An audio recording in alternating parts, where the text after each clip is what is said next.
So, good morning, everyone.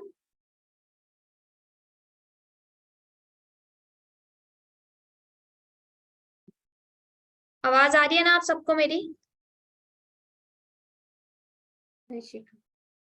Okay. So basically ना आज हम लोग थोड़ा ना दोबारा से रिकैप करने वाले हैं ओवरव्यू का कि what is Docker and how does हमारा जो डॉकर है वो इंडस्ट्रीज में कैसे इंस्टॉल होता है, कैसे यूज किया जाता है, क्या क्या बेनिफिट्स हैं एंड ओवरऑल, क्योंकि ठीक है ताकि आपका भी रिकैप हो जाए, प्लस एक और हमारे साथ कैंडिडेट है आयशा, उसका भी क्लियर हो जाएगा कि डॉकर है क्या। ठीक है, सबको कोई प्रॉब्लम तो नहीं ना सबको? No. Okay. And one more thing, सब मुझे रिस्पॉन्स करेंगे, भले ही आप वर्बली करो, इवन आप चैट में करो, ठीक है?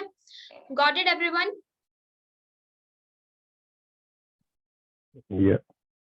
ओके, सो हम लोग स्टार्ट करते हैं। What is docker? मैंने आपको जैसे कि लास्ट क्लास में भी बताया था कि डॉकर क्या होता है, तो आप मुझे जस्ट एक एक सिंगल लाइन में डॉकर की इंफॉर्मेशन प्रोवाइड करो कि व्हाट इज डॉकर, आपके अकॉर्डिंग डॉकर आप क्या होता है। ठीक है, स्टार्ट करते हैं आयशा से। Docker is a container. Docker Okay. actually एक software है that allows to build, test, deploy applications in a Docker container. So Docker container creates lightweight images, and we can create application and run it and deploy it. And the container will use the required amount to store required amount of storage to run the application. This way we can save memory. Great. Now let's move to Wakas. I think, am I right? I don't know like what's your name spell. So if I'm right, so you can start. Yeah, basically, it's a platform is designed to um, automate automate the deployment and management of applications. Yeah. Can be isolated containers. So Okay. it's a form of virtualization for the package and application. Along with it, dependencies. So basically, जब आप deploy करते हैं, it comes with all the dependencies which need for its installation. Yes, you are right that it is a virtualization concept and all हमें जो जो dependencies और libraries की requirement होती है application के लिए वो हम लोग use करते हैं. So next use चलते हैं हम लोग M Said के ऊपर.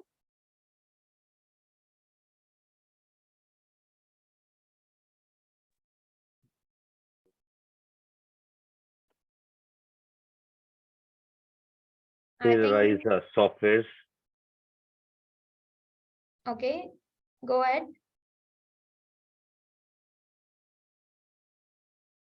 And use GB of storage. If you assign it to each virtual machine,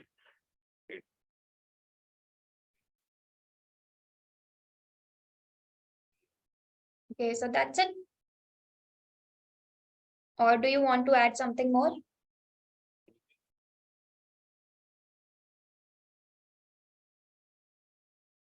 If that's enough, okay, so we can move to iPhone. I don't know actual name. It's referring iPhone.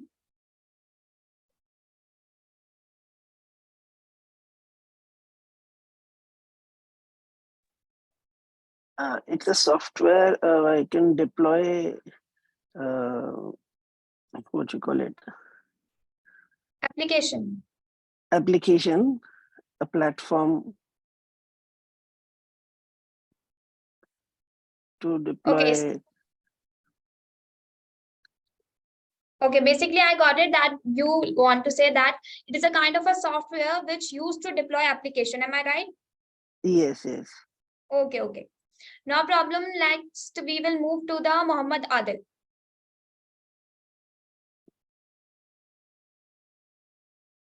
Adil, you can start.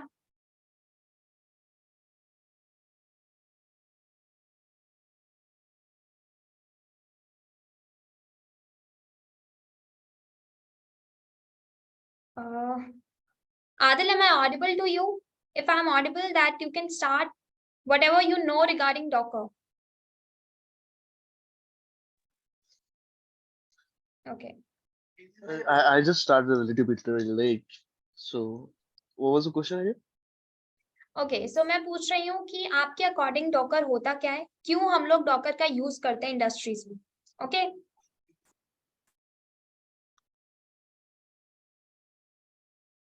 या great, I am said it's the correct answer. It is just like an advanced version of virtual machines where we can save processors and storage and other system utilities. Yes That's it. Yes we can say that कि एक advance tool है virtual machine के according. हम देखें तो एक updated version है हमारी एप्लीकेशंस को डिप्लॉय करने का. Okay, so I think Shehbaz has been joined new, or it is the same one who has been joined with iPhone.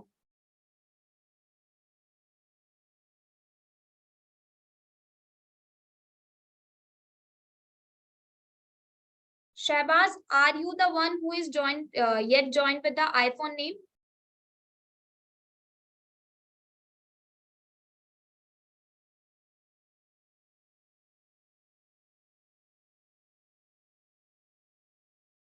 Shehbaz, am I audible to Yes, you? I've updated my name. Okay, that's great. Okay, so now let's move to Astra.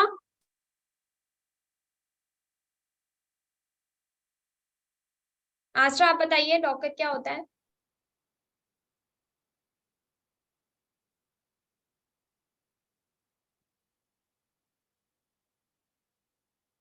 सी जिसको जितना knowledge है आप बताइए, मैं हूं इधर आपको correct करने के लिए. और अभी हम लोग पढ़ने ही वाले हैं डॉकर होता क्या है, इसका overview, what is Docker and like everything हम लोग डॉकर के ऊपर पढ़ेंगे. तो सब अपना ना नॉलेज लाइक आपको जितना पता है मुझे प्रोवाइड कीजिए. तो आज स्टार्ट करिए. Software that makes best utilization of resources. Okay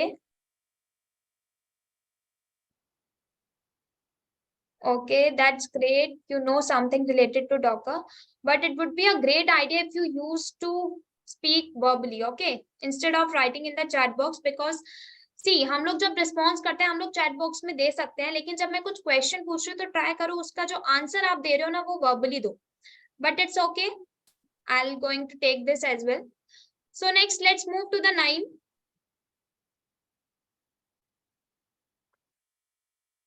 Naim, you can answer. And Shahbaz, please.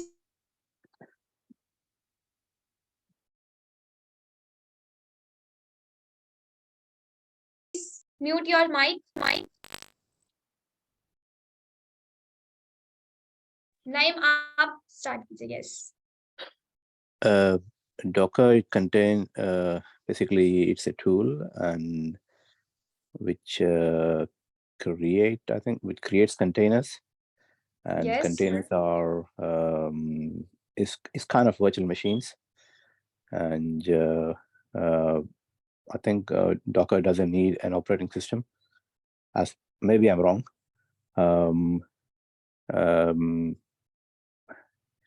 Docker is a kind of tool and which creates containers, and containers are virtual machines, kind of virtual machines as far as I know. Okay. So no problem, I'm sorry. Sometimes network gets stuck or there was some issue. Okay. So let's start करते हैं हम लोग हमारे Docker का lecture. आप सबको I think जितनी knowledge होनी चाहिए डॉकर से रिलेटेड, आपको इतना पता है कि डॉकर असलियत में होता क्या है, एक्चुअली हम लोग क्यों यूज करते हैं. ठीक है, इतना भी काफी है. आगे का हम लोग स्टार्ट करेंगे कि व्हाट इज डॉकर एंड कैसे इसको हम इंडस्ट्रीज में यूज करते हैं, किस तरीके से ये मार्केट में आया और मार्केट में किया जाता था. प्लस हम लोग देखेंगे कि कैसे ये वर्क फ्लो जो पूरा का पूरा है डॉकर का काम कैसे करता है, कि किस तरीके से सब कुछ आपस में कनेक्टेड होकर हमारा एक एप्लीकेशन डिप्लॉय होती है. एंड द लास्ट थिंग जो कि आज हम लोग ब्रेक हो रही है मेरी वॉइस किस किस को ब्रेक हो रही है और मेरी वॉइस ऑडिबल किसको है क्लियरली, जस्ट मेरे को बता दो एक बारी. अभी ठीक है बट बीच में ब्रेक होती है टाइम टू टाइम. ऑडिबल। तो ठीक है, मैं ना धीरे धीरे स्पीक करती हूँ ताकि आपको ब्रेक ना हो, ठीक है। जब भी ब्रेक हो जस्ट मुझे एक बारी मैसेज दे देना। तो मैं क्या कह रही थी, हम लोग ये भी देखेंगे कि किस तरीके से वर्क फ्लो होता है। लास्ट में हम लोग ये भी देखेंगे कि किस तरीके से हम लोग डॉकर का इंस्टॉलेशन करते हैं AWS पर एंड द VM पर, हमारी वर्चुअल मशीन पर। सो स्टार्ट करते हैं।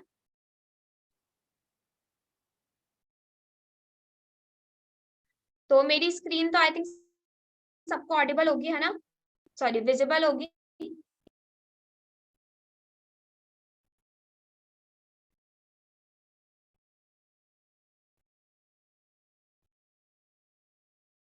तो हम लोग स्टार्ट करते हैं डॉकर से। What is Docker? जैसे कि आप सबने मुझे बताया, ये एक तरीके का ऐसा सॉफ्टवेयर है जो कि यूज किया जाता है एप्लीकेशन को डिप्लॉय करने को, और काफी लोगों ने ये भी बोला कि एक कंटेनर है। तो मैं आपको बताती हूँ, डॉकर को ना डिफाइन किया जाता है 2 वे में। सबसे पहला तो बोला जाता है कि एक वर्चुअलाइजेशन कंटेनर सॉफ्टवेयर है, और काफी लोग ये बोलते हैं कि ये सिर्फ और सिंपली ये लोग बोल देते हैं कि ये कंटेनराइजेशन कांसेप्ट है। Now let's move to like what is हमारा जो डॉकर एक वर्चुअलाइजेशन कंटेनर सॉफ्टवेयर है और एक कंटेनराइजेशन कांसेप्ट में डिफरेंस क्या है इन दोनों के बीच। देखो डिफरेंस तो कुछ भी नहीं है, जस्ट उस चीज को जो डिफाइन किया है वो थोड़ा अलग वे में कर दिया, ऑल्टरनेट बता दिया उसका। वर्चुअलाइजेशन आपका कंटेनर सॉफ्टवेयर का मतलब होता है, वर्चुअलाइजेशन मतलब मान लो ये मेरा एक सामने मेरा ये है एक फिजिकल सर्वर, अज्यूम करते हैं ये मेरा एक फिजिकल सर्वर है। अब मैंने इस फिजिकल सर्वर को कन्वर्ट कर दिया एक वर्चुअल रिसोर्स में, मैंने इसको एक VM में कन्वर्ट कर दिया वर्चुअल मशीन में, तो ये मेरा हो गया पूरा का पूरा कंसेप्ट वर्चुअलाइजेशन। जैसे कि हम लोग लिनक्स के ऊपर करते हैं, हमारे OS के ऊपर, हमारा जो विंडोज होता है उसके ऊपर हम लोग क्या करते हैं, एक हाइपरवाइजर डालते हैं। जैसे कि हम लोगों ने एक हाइपरवाइजर ले लिया VMware वर्कस्टेशन, उसके ऊपर हम लोग क्या करेंगे, हमारा लिनक्स का ऑपरेटिंग सिस्टम जो होता है सेंटोस की इमेज डालेंगे, रेड हैट ने जो लॉन्च की है, उस इमेज के ऊपर हम लोग क्या बनाएंगे, एक virtual machine which is VM। तो हमने क्या किया, हमारे एक फिजिकल सर्वर को कन्वर्ट कर दिया एक VM के ऊपर, एक वर्चुअल मशीन बना ली, उस VM के ऊपर हम लोग अपने टास्क परफॉर्म करते हैं।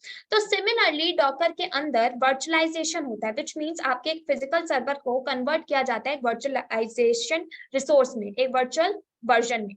एंड कंटेनर, अब कंटेनर क्या होता है, हम लोगों ने आई थिंक बचपन में भी पढ़ा होगा कि कंटेनर जो होता है वो एक तरीके का बॉक्स होता है ना, एक पूरा डब्बा टाइप होता है, एक मेटेलिक बॉक्स होता है जिसके थ्रू हम लोग अपनी गुड्स और सर्विसेज को ट्रांसपोर्ट करते हैं किसी भी प्लेटफॉर्म के थ्रू। आपका सी हो जाता है, रोड हो जाता है, रेल हो जाता है, ये सब क्या एक प्लेटफॉर्म है।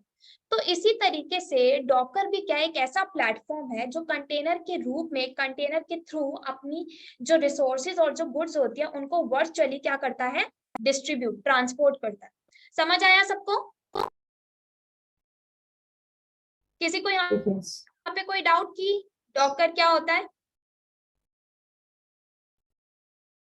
जस्ट सिंपल माइंड में ये कर लो कि डॉकर क्या है, एक ऐसा सॉफ्टवेयर है जो हमारी गुड्स और सर्विसेज को, और डॉकर के अंदर जब हम बात कर रहे हैं गुड्स और सर्विसेज की विच मींस एप्लीकेशन, तो डॉकर एक ऐसा सॉफ्टवेयर है जो हमारी एप्लीकेशंस को ट्रांसपोर्ट करता है, किसके फॉर्म में, कंटेनर्स के फॉर्म। क्लियर है ना सबको?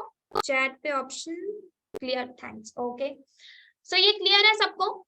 तो हमें इतना तो पता चल गया कि हमारा डॉकर क्या है, कि एक ऐसा सॉफ्टवेयर है जो कि कंटेनर के थ्रू हमारी एप्लीकेशंस को डिप्लॉय करता है। अब डिप्लॉय मींस क्या होता है, एक तरीके से सेंड करना, ठीक है। डिप्लॉय एज इन एक शॉर्ट फॉर्म में बताती हूँ। मान लो अब क्या है, मान लो मेरे पास एक कार है, ठीक है, कार के अंदर बहुत सारी चीजें होती हैं, इंजन होता है, उसके स्पेसिफिक पार्ट्स होते हैं। अब मान लो मुझे कहीं से इंजन मिल गया बना बनाया, जैसे ऑपरेटिंग सिस्टम मिलता है बना बनाया, हमने इंजन ले लिया और कार के बहुत सारे पार्ट्स मेरे पास पड़े हुए, मैंने इन सबको आपस में क्या किया, असेंबल, सबको कनेक्ट कर दिया, एंड देन एक रेडी टू मूव कार मेरे पास आ गई। इसी तरीके से डिप्लॉयमेंट होता है। क्या होता है, आपके पास सब कुछ सर्विसेज कॉन्फ़िगर होके रखी होती है, असेंबल हो चुकी होती है, अब आपको क्या करना है, उस रेडी टू मूव सर्विसेज को, इस रेडी टू मूव कॉन्फ़िगरेशन जो आपने कर रखी है उसको डिप्लॉय करते हो एक एप्लीकेशन के फॉर्म में। तो डिप्लॉय मींस सेंड करना, ठीक है। तो इसी तरीके से दैट्स व्हाई हमारे डॉकर को क्या बोला जाता है, कंटेनराइजेशन कांसेप्ट है जो कि डिप्लॉय करता है हमारे एप्लीकेशंस को। अब हम सबको पता है एक एप्लीकेशन जब डेवलप होती है तो उसके अंदर बहुत सारी मल्टीपल नंबर ऑफ चीजें उसके अंदर डलती है। अब वो नंबर ऑफ चीजें, वो कपल ऑफ थिंग्स होती क्या है, सबसे पहले तो हमारी एक एप्लीकेशन को रन होने के लिए, लॉन्च होने के लिए जो मेन चीजों की रिक्वायरमेंट होती है, उनमें सबसे पहले आती है हमारी लाइब्रेरीज। क्या आती है? क्या आती है? बताओ सब। Libraries. लाइब्रेरीज। एंड देन हमें जो चीजों की नीड होती है वो होती है binaries. Library, binaries as in like आपके जो पैकेजेस इंस्टॉल होते हैं, आपने कहाँ कहाँ जाके उनको स्टोर कर दिया। कुछ सॉफ्टवेयर आते हैं हमारे एप्लीकेशन के लिए, हमें चाहिए होते हैं, जिनको हमें नीड होती है हमारी एप्लीकेशन को परफेक्टली रन करने के लिए। कुछ सिस्टम टूल्स होते हैं, वही जो सारी की सारी कॉन्फ़िगरेशन आपको नीड होती है। जब भी आप लिनक्स के अंदर भी, आप कहीं पर भी कोई ऑटोमेशन टूल यूज कर रहे हो, तो आप कोई भी अगर पैकेज इंस्टॉल करते हो तो वो आपको दिखाता है कि इसका ये वर्जन है, इसके अंदर ये सारी की सारी सॉफ्टवेयर जो एड ऑन चीजें चाहिए, कॉन्फ़िगरेशन चाहिए, सर्विसेज की नीड है, वो सब आपको प्रोवाइड होता है। इसी तरीके से एक एप्लीकेशन को बनने के लिए कुछ कुछ नंबर ऑफ चीजों की नीड होती है, जो कि होती है एक लाइब्रेरीज, बाइनरीज, उसकी डिपेंडेंसीज की, मतलब ये इस वाले सॉफ्टवेयर के ऊपर डिपेंड है, ये तब तक नहीं वर्क करेगी जब तक कि इससे रिलेटेड ये वाला सॉफ्टवेयर इंस्टॉल नहीं होगा। तो डिपेंडेंसीज की नीड होती है, आपके कुछ सिस्टम टूल होते हैं, तब जाके वो पूरा का पूरा एक एप्लीकेशन के लिए एक रनिंग एनवायरनमेंट बनता है। अब जब एप्लीकेशन आपकी बन गई, अब मान लो एप्लीकेशन से रिलेटेड चीजें आ गई, हमारी सारा एप्लीकेशन और उसका रनिंग एनवायरनमेंट हमारा बन चुका है। जब एप्लीकेशन और उसका रनिंग एनवायरनमेंट बन जाता है, तो जाके वो एक पैकेज होता है हमारे एक कंटेनर में। किसमें पैक होता है? कंटेनर में। तो मान लो एप्लीकेशन और उससे रिलेटेड सब कुछ सॉफ्टवेयर पैकेजेस, सब कुछ इंस्टॉलेशन, वो सब जब आपस में मिलते हैं, तब जाके कंटेनर हमारा बनता है। क्लियर है सबको? Yeah. यहाँ पे किसी को कोई डाउट?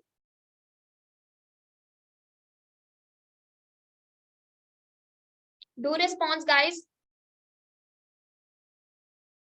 तभी हम लोग प्रोसीड करते हैं। ओके, तो हमें पता चल गया एक एप्लीकेशन और उसका रनिंग एनवायरनमेंट जाके एक कंटेनर को क्रिएट करता है। ठीक है, आगे हम लोग पढ़ेंगे एप्लीकेशन जब बनती है उसके बाद कंटेनर कैसे लॉन्च हो जाता है एकदम से, क्योंकि एप्लीकेशन को डिप्लॉय करते ही कंटेनर नहीं बनता, उस कंटेनर को भी काफी सारी चीजों की रिक्वायरमेंट होती है ना। अब एक चीज आपको बताती हूँ, काफी लोग बोलते हैं कि डॉकर का आप इंडस्ट्रीज में यूज कर रहे हो, हमें डॉकर बता रहे हो, तो ये यूज कैसे हो रहा है?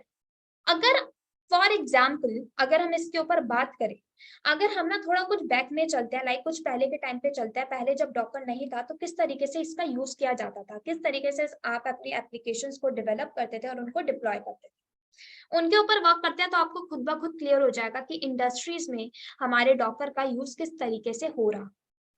सपोज पहले के टाइम पे मान लो क्या होता था, ये आपका एक एप्लीकेशन है, ठीक है, ये आपके कुछ ऑपरेटिंग सिस्टम है, मान लो ये मेरे 6 ऑपरेटिंग सिस्टम है, सारे के सारे ये मेरे फिजिकल सर्वर के ऊपर जो मैंने ऑपरेटिंग सिस्टम डाले हैं अलग अलग है। एक पे मैक का है, एक पे विंडोज है,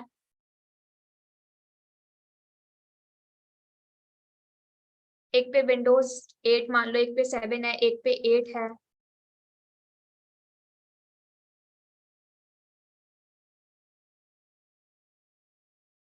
एक पे ऐसे मान लो लिनक्स है, एक पे आपका उबंटू है, एक पे आईओएस है आपका, एक पे एंड्रॉइड है। इस तरीके से आपने क्या किया, सारे के सारे ऑपरेटिंग सिस्टम अपने सिंगल सिंगल सर्वर पर इंस्टॉल कर लिए। एक पे उबंटू ले लो, इस पे हम लोग ले लेते हैं आईओएस, ये हमारे इतने सारे ऑपरेटिंग सिस्टम हो गए। अब ये मेरी एक है एप्लीकेशन, मैं चाहती हूँ मेरी ये जो एप्लीकेशन है ना वो सभी के एनवायरनमेंट पर, सभी ऑपरेटिंग सिस्टम के ऊपर परफेक्टली रन करे। तो मैंने क्या किया, अपनी एप्लीकेशन के अंदर जो जो चीजों की रिक्वायरमेंट थी, libraries, binaries, dependencies, system tool, सब कुछ चीजों को कॉन्फ़िगर किया और एक असेंबल कर दिया अपनी एक एप्लीकेशन। अब इस एप्लीकेशन को मैंने क्या किया, इन अलग अलग फिजिकल सर्वर पर क्या किया, डिप्लॉय। पहले इस पे किया, फिर इस पे किया, फिर इस पे किया मैंने, ठीक है, इसी तरीके से मैंने इस पे किया, सारे के सारे ऑपरेटिंग सिस्टम पर मैंने ये सब फिजिकल सर्वर पर मैंने अपनी एप्लीकेशन को कर दिया डिप्लॉय। अब जब मैंने इन सभी फिजिकल सर्वर के ऊपर अलग अलग ऑपरेटिंग सिस्टम डाल के अपनी एप्लीकेशन को जब डिप्लॉय किया, तो क्या हुआ, मुझे नंबर ऑफ सर्वर मार्केट से पहले तो बाय करने पड़े। अब जब हम लोग नंबर ऑफ सर्वर बहुत सारे सर्वर मार्केट से खरीदने गए तो उसके लिए कॉस्ट भी तो लगेगी ना कॉस्ट। फ्री में तो कोई सर्वर मिलेगा नहीं, फ्री में तो आप कोई हार्डवेयर डिवाइस लेकर तो आ नहीं जाओगे मार्केट से, आपको उसके लिए पेमेंट तो करनी पड़ेगी ना, है ना?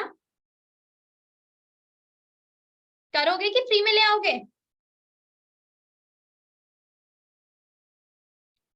Yeah, we'll pay for that. पे करने पड़ेगा। तो अब क्या हुआ, इस पेमेंट करने पड़ेगी हमें, मतलब इसके लिए हमारे बहुत सारे रिसोर्सेज लग रहे थे, नंबर ऑफ रिसोर्सेज की नीड थी। First drawback. सेकेंड ड्रॉबैक हमें क्या मिला कि हमें इसके लिए हमारा कॉस्ट बहुत ज्यादा कंज्यूम हो रही थी, टाइम बहुत ज्यादा कंज्यूम हो रहा था, मतलब इसके बहुत सारे ड्रॉबैक हुए।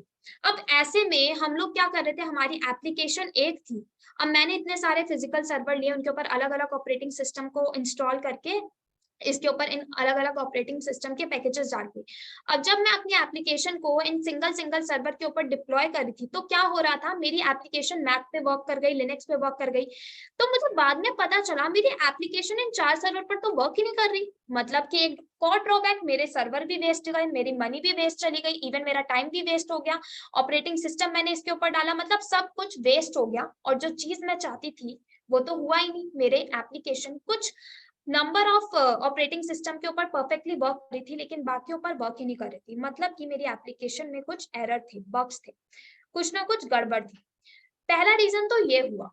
फिर क्या हुआ, मार्केट में काफी लोगों ने इस चीज को अज्यूम किया, उन्होंने देखा कि ये हो रहा है, तो उसके बाद क्या हुआ, यही रीजन नहीं था, बाकी बहुत सारे रीजन थे। अब एग्जांपल देती हूँ, मान लो ये एक एप्लीकेशन है, ये इधर ले लेती हूँ, ये मेरी एक एप्लीकेशन है ऑनलाइन शॉपिंग ऐप, ठीक है। अब शॉपिंग ऐप में सिर्फ और सिर्फ आपका एक ही चीज नहीं आती, आप बहुत सारी चीजों को यूज करते हो। एक शॉपिंग ऐप जब बनती है ना, तो उसके अंदर बहुत सारी सर्विसेज ऐड ऑन करनी पड़ती है। अब वो सर्विसेज कैसी होती हैं, लाइक सबसे पहले आता है आपकी प्रोडक्ट की सर्विसेज, कि आपका कौन सा प्रोडक्ट आपने लेना है। मान लो वुमेन सेक्शन अलग होता है, कैटलॉग्स बने होते हैं ना, वुमेन सेक्शन का अलग हो गया, मेन सेक्शन अलग हो गया, चाइल्ड सेक्शन अलग हो गया, आपका एसेसरीज अलग हो गई, आपका फुटवेयर से रिलेटेड अलग हो गया। तो सबसे पहला जो सर्विस बनी वो बनी हमारा प्रोडक्ट सर्विस। अब इस प्रोडक्ट सर्विस के लिए हमें एक अलग से रिसोर्स बाय करना पड़ता। सिमिलरली क्या हुआ, अब मैंने एक बनाई कार्ट सर्विस, जिसको भी जो लेना है वो अपने कार्ट में जाके सेव कर लेगा। थर्ड सर्विस मैंने अपनी एप्लीकेशन में जो प्रोवाइड की वो दी मैंने ऑर्डर सर्विस, जिसको ऑर्डर करना है वो यहाँ जाएगा, अपनी डिटेल्स ऐड ऑन करेगा, कॉन्टेक्ट इन्फॉर्मेशन डालेगा, एंड देन अपने प्रोडक्ट को करेगा बाय। देन मैंने इसको सर्विस प्रोवाइड की, मैंने कहा कि एक अकाउंट की सर्विस भी होगी जो हैंडल करेगा सब कुछ। और अज्यूम करते हैं ये मेरी जो एप्लीकेशन है XYZ नाम। अब क्या हुआ, ये सब कुछ ऐसा अपनी एक एप्लीकेशन लॉन्च की, उसके अंदर ये सारी की सारी सर्विसेज प्रोवाइड की, प्रोडक्ट से रिलेटेड, कार्ड से सर्विस। अब क्या हुआ, मैंने देखा इसमें भी मेरे नंबर ऑफ रिसोर्सेज लग रहे हैं एक एप्लीकेशन को रन करने के लिए। अब फुल रिसोर्सेज यूज हो रहे हैं। अगर हमारे अकाउंट सर्विस को, जो हमने ये वाला रिसोर्स यूज किया अकाउंट सर्विस के लिए, वहां इतना ट्रैफिक आ ही नहीं रहा, अज्यूम कर लेते हैं यहाँ जो ट्रैफिक आ रहा है 250 MB तक का ट्रैफिक आ रहा है, और मैंने इसको जो रिसोर्स बनाया वो 20 GB का बना दिया, मतलब कि कितना नंबर ऑफ जीबी जो है मेरी वो वेस्ट हो रही है। इसी तरीके से यहाँ पे भी है। अब इससे क्या हुआ, रिसोर्सेज भी पूरे यूज हो रहे हैं और वेस्ट हो रही है हमारी रैम भी। हमें जो आउटपुट चाहिए, हमें प्रॉफिट तो हो ही नहीं रहा हमारी एप्लीकेशन से, हमारी शॉपिंग साइट से, हमें सिर्फ और सिर्फ लॉस हो रहा है। अब इस लॉस जो हो रहा है, आप जब कभी कोई एक्सटेंशन लेते हो, डोमेन लेते हो, तो उसको भी आपको पहले पेमेंट करनी पड़ती है, सब्सक्रिप्शन लेना पड़ता है, पता है ना सबको। कोई अगर एप्लीकेशन बनती है तो उसके लिए हम लोग एक्सटेंशन लेते हैं, डोमेन लेते हैं, पता है ना, पता है सबको, Yes. जी, है ना। उसके लिए भी फिर हमें डोमेन लेना पड़ता है। अब मान लो मेरी एक एप्लीकेशन है, मैंने एप्लीकेशन बनाई https करके thepeachblossom.com। ये .com जो है वो मेरा एक एक्सटेंशन है, और DNS क्या हो गया, डोमेन नेम सिस्टम मेरा पीच ब्लॉसम। ये .com के लिए मुझे पे करना पड़ा। मैंने कहा कि मुझे इसकी होस्टिंग दो, डोमेन लिया, मैंने अपनी एक साइट बनाई, उस साइट को अब मैं पब्लिक कर रही हूँ, वहां पे लोग आ ही नहीं रहे, ट्रैफिक आ ही नहीं रहा, तो मुझे पेमेंट कहाँ से मिलेगी, मुझे बेनिफिट नहीं होगा, सिर्फ और सिर्फ लॉस होगा। अब कुछ टाइम बाद मेरी वो जो डोमेन नेम सिस्टम था, जो मेरा पूरा का पूरा एक्सटेंशन था, वो हो गया एक्सपायर। अब कोई और आएगा, उस डोमेन को खरीद के ले जाएगा। अब मुझे तो वो देना ही नहीं था किसी को, बट वो एक्सपायर हो गया तो किसी और ने खरीद लिया, मतलब कि लॉस पे लॉस। तो क्या हुआ, आई थिंक किसी को कुछ क्वेश्चन? यस वापस हाँ शिखा, आप काफी स्पीड में जा रही है, थोड़ा जरा स्लो अगर बोले तो। No problem, I will be careful from next time. Okay, तो अभी तक आपको कोई डाउट? मैं धीरे हो जाती हूँ। नहीं, अभी क्लियर है, थैंक यू। ओके, तो मैंने कहा कि अभी जैसे हमने सर्विसेज बनाई, अब क्या हुआ, हमें इसके लिए पेमेंट करनी पड़ती है अपने सिस्टम के लिए, डोमेन नेम के लिए। तो उसके लिए भी हमें क्या करना पड़ता है, पेमेंट तो करनी पड़ती है। अगर वो एक्सपायर हो गया तो उसको दोबारा खरीदो, मतलब लॉस हो रहा था। देखा जाए तो डॉकर कंटेनर के बिफोर हम देखे तो बिफोर डॉकर कंटेनर हमें बहुत लॉस हो रहा था। अब क्या हुआ, इसके भी बहुत सारे ड्रॉबैक हुए। वही सेम चीज, फुल रिसोर्स यूज हो रहा है, रैम बहुत ज्यादा लग रही है, लेकिन कुछ बेनिफिट नहीं हो रहा। तो क्या हुआ, इसको रिलेट करते हुए मार्केट में कंसेप्ट आया वर्चुअलाइजेशन का। किसका कंसेप्ट आया? वर्चुअलाइजेशन। वर्चुअलाइजेशन, वही मतलब फिजिकल सर्वर को कन्वर्ट किया जाने लगा वर्चुअल मशीन्स के अंदर। यस, अब वर्चुअलाइजेशन का कंसेप्ट जो आया वो किस तरीके से वर्क कर रहा था। बेसिकली हम अज्यूम करते ये है हमारे एक फिजिकल सर्वर। सबने सोचा कि इस वर्चुअलाइजेशन का कंसेप्ट यूज करते हैं, मे बी कुछ हमारा जो बेनिफिट मिल जाए हमें, कुछ मे बी हमारा जो रिसोर्सेस वेस्ट हो रहे हैं उनका हम यूज कर सके, है ना। तो लोगों ने क्या किया, अपना फिजिकल सर्वर मार्केट से एक सिंगल सर्वर बाय किया, उसके ऊपर कोई हाइपरवाइजर इंस्टॉल किया। अब मान लो लोगों ने हाइपरवाइजर ले लिया, हम ले सकते हैं VMware वर्कस्टेशन, ओपन स्टैक ले सकते हैं, ओपन शिफ्ट ले सकते हैं, इट्स अप टू अस जोन सा हमें लेना है। तो मैंने VMware ले लिया। अब इसके ऊपर मैंने क्या किया, मेरा एक ऑपरेटिंग सिस्टम किया इंस्टॉल। तो मैंने इसके ऊपर लिनक्स का ऑपरेटिंग सिस्टम इंस्टॉल कर लिया, सेंटोस जो इमेज होती है वो डाल, लिनक्स का OS आ गया हमारे पास। अब उसके बाद क्या हुआ, हमने क्या किया, इसके ऊपर वर्चुअल मशीन्स बनानी शुरू कर। क्या बनानी शुरू की? वर्चुअल।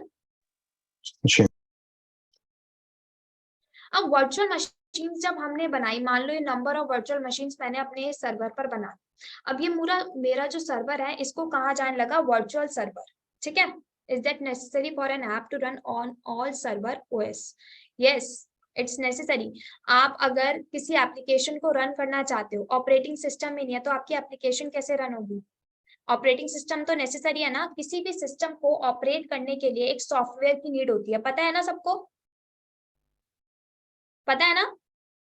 अब उस सॉफ्टवेयर के अंदर नंबर ऑफ प्रोग्राम होते हैं। वो सॉफ्टवेयर कैसे होता है, उस सॉफ्टवेयर के थ्रू ही एक ऑपरेटिंग सिस्टम लॉन्च होता है। जब एक सिस्टम को एक सॉफ्टवेयर रन कर रहा है, उसी को तो हम बोल रहे हैं ऑपरेटिंग सिस्टम। तो ये तो नेसेसरी है कि एक एप्लीकेशन को रन होना है तो उसके पास कोई ऐसा ऑपरेटिंग सिस्टम तो हो कि एप्लीकेशन वर्क हो उसके ऊपर। अब मेरा जो सिस्टम है जिसके ऊपर मैं आपको पढ़ा रही हूँ, इसके ऊपर कोई ना कोई ऑपरेटिंग सिस्टम तो होगा, एम आई राइट, है ना।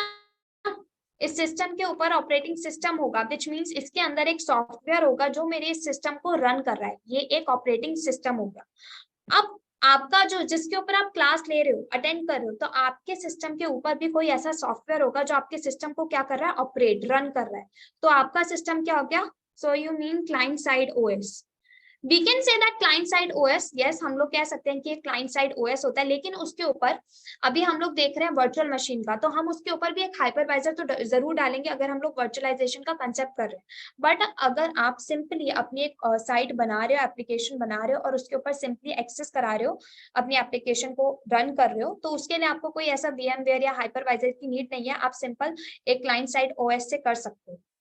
अभी हम लोग क्लाइंट साइड OS के ऊपर आने वाली हूँ मैं, कि कैसे आपके डॉकर के अंदर हम लोग कैसे क्लाइंट साइड OS का यूज करते हैं। ठीक है, बेसिकली आप सिंपल एक ऑपरेटिंग सिस्टम तो नेसेसरी होता है किसी भी एप्लीकेशन को रन करने के लिए। Not even for the application, आप किसी भी चीज की बात करो, आपको कुछ भी टास्क करना है तो ऑपरेटिंग सिस्टम, विच मीन्स आपके सॉफ्टवेयर की तो नेसेसरी है ना। आपका सिस्टम वर्क ही नहीं करेगा अगर उसके अंदर सॉफ्टवेयर ना हो। इतना तो आई थिंक क्लियर होगा आश्रा आपको कि सॉफ्टवेयर नेसेसरी होता है।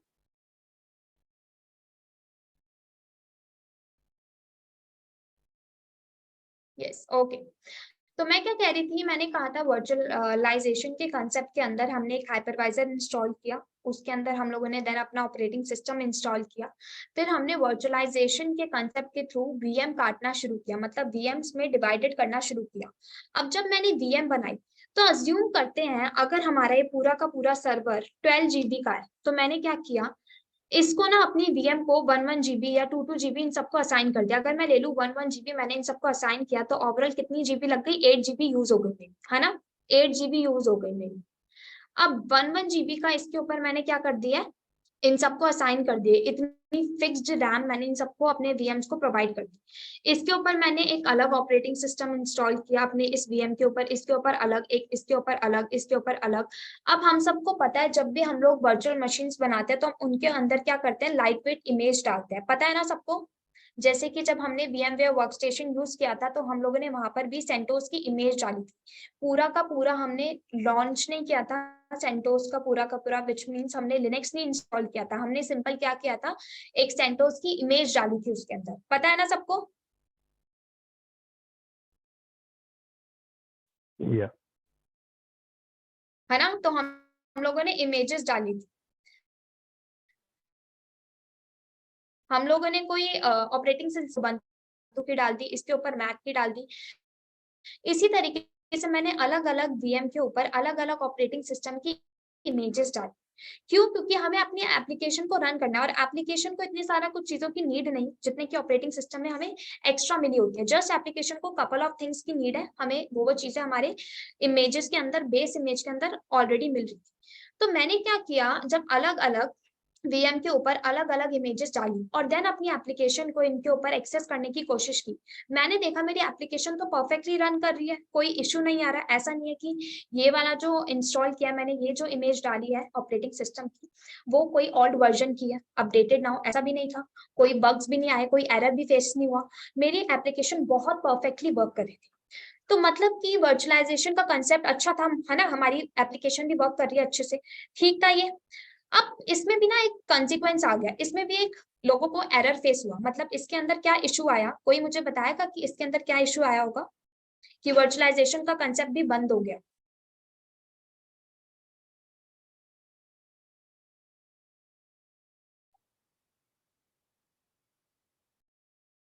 यस, रिस्पॉन्स इसमें नो आई। रिसोर्सेज इक्वली डिस्ट्रीब्यूट नहीं हो रही थी, जो रैम हो गई या हार्ड ड्राइव हो गई या प्रोसेसर हो गया। वेस्टेज और रिसोर्सेज, ओके। कोई और आंसर देना चाहता है?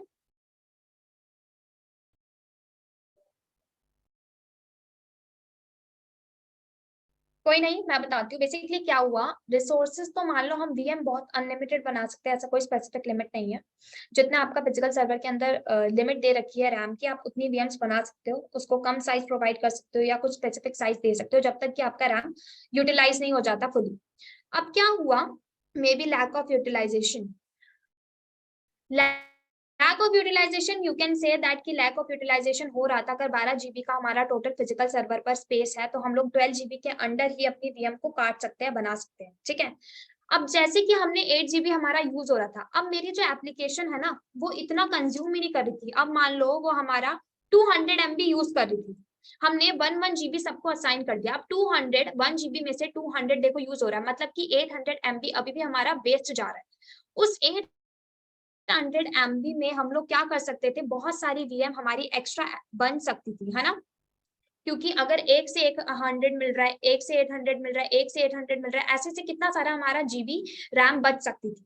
तो बेसिकली क्या हो रहा था, फुली यूज नहीं हो पा रहे थे हमारे रिसोर्सेज, कहीं ना कहीं हमारा जो स्टोरेज था, हमारी जो रैम थी वो वेस्ट जा रही। उस वेस्टेज को बचाने के लिए डॉकर कम्युनिटीज नाम की एक, आप बोल सकते हो एक कम्युनिटी थी, डॉकर कम्युनिटीज वालों ने क्या किया, मार्केट में आया डॉकर कम्युनिटीज, उन्होंने क्या किया, उन्होंने एक कंसेप्ट निकाला कंटेनराइजेशन का, जिसको बोला गया डॉकर। किसका कंसेप्ट निकाला उन लोगों ने?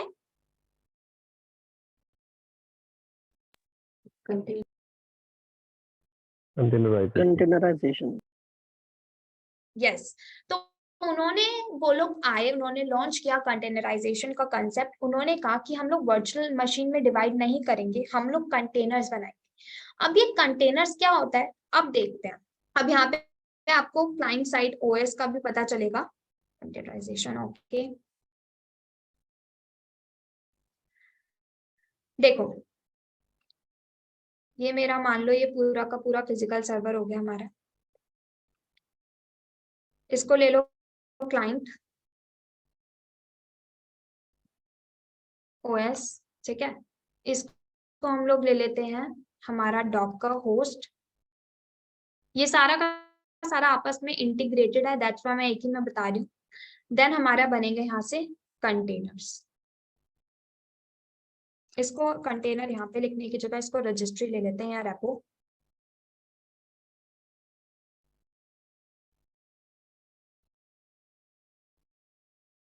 ठीक है,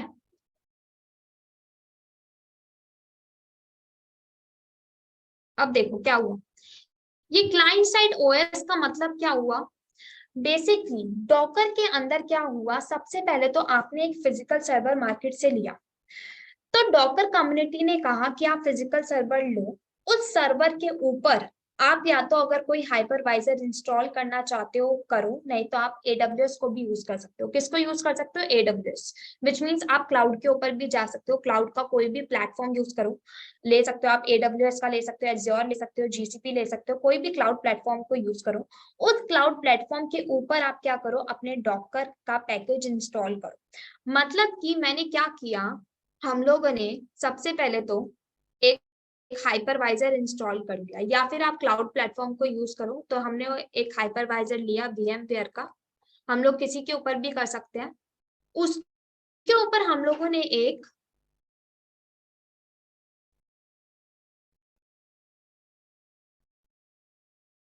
ऑपरेटिंग सिस्टम की इमेज डाली, लाइक आपने सेंटोस का ले लिया या लिनक्स का ले लिया, तो हम लोगों ने इसके ऊपर क्या किया, हम लोगों ने इसके ऊपर, उसके बाद हम लोगों ने यहाँ पे डॉकर का पैकेज किया इंस्टॉल। किसका पैकेज इंस्टॉल किया, डॉकर का। जब हमने इसके ऊपर डॉकर का पैकेज इंस्टॉल किया, तो ये हमारा जो सर्वर था, अब वो फिजिकल सर्वर से मूव ऑन होके क्या बन गया, एक डॉकर होस्ट। क्या बन गया, डॉकर होस्ट।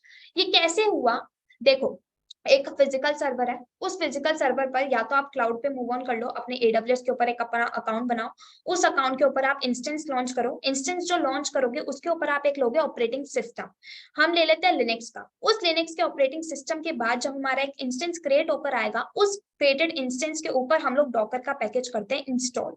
सिमिलरली जब हम लोग कोई हाइपरवाइजर के ऊपर करते हैं डॉकर इंस्टॉलेशन, तो हम लोग वो कैसे करते हैं, हम लोग डालते हैं कोई हाइपरवाइजर इंस्टॉल करके, हम लोग अपना ऑपरेटिंग सिस्टम डालते हैं उसके ऊपर, ऑपरेटिंग सिस्टम की इमेज बेसिकली, देन आफ्टर हम लोग अपना डॉकर इंस्टॉलेशन करते हैं। जब डॉकर इंस्टॉलेशन करते हैं तो हमारा वो फिजिकल सर्वर मूव ऑन हो जाता है एक वर्चुअल, एक ऑटोमेटिक टूल में, एक ऑटोमेशन के रूप में, ठीक है, एक ऑटोमेशन वर्जन में। देन फिर हमारे उस ऑटोमेशन रिसोर्स को हम लोग बोलते हैं डॉकर होस्ट। डॉकर होस्ट कैसे बन गया, हमने क्या किया, जब डॉकर का पैकेज इंस्टॉल किया तो डॉकर आती है, वो ऑलरेडी बाय डिफॉल्ट वो इंस्टॉल कर लेता है। तो बस हमें 2 स्टेप्स करने होते हैं, हमें डॉकर का जो डीमेन होता है, डीमेन एज इन लाइक आप बोल सकते हो डॉकर से रिलेटेड उसको चालू करने वाली एक की होती है, ठीक है। जैसे हमारा, हम लोग घर के अंदर जब घुसते हैं तो ताला लगा होता है ना, की के थ्रू ही हम लोग ओपन करते हैं गेट, जो डोर होता है हमारे घर का, उसको की के थ्रू हम लोग ओपन करते हैं, एक बार स्टार्ट करते हैं। मान लो जब आप कार चलाते हो तो आप चाबी लेते हो, उस चाबी के थ्रू अपनी कार को स्टार्ट करते हो। सिमिलरली जब आप डॉकर का पैकेज इंस्टॉल करते हो, तो डीमन जो होता है एक तरीके की होती है, उसको आपको स्टार्ट करना पड़ता है। जब आप उसको स्टार्ट करते हो तो आपको वो फिजिकल सर्वर एक डॉकर होस्ट के थ्रू आपके सामने अपीयर हो जाता है। तो हमें क्या करना पड़ता है, इसकी जो डीमन होता है उसको स्टार्ट और अनेबल करना पड़ता है, ताकि हमारा जो डॉकर का पैकेज है, जो डॉकर है, वो रन होने लग जाए, हम अपनी एप्लीकेशन को इस डॉकर के ऊपर क्रिएट कर सके, डेवलप कर सके और डिप्लॉय कर सके। तो ये हम लोग क्या करेंगे, डीमन को स्टार्ट और एनेबल करते हैं एक बारी, ताकि डॉकर भी हमारा स्टार्ट हो जाए। इसके बाद हम लोग क्या करते हैं, छोटे छोटे कंटेनर्स क्रिएट करते हैं, VM की जगह हम यहाँ पे करते हैं कंटेनर्स क्रिएट।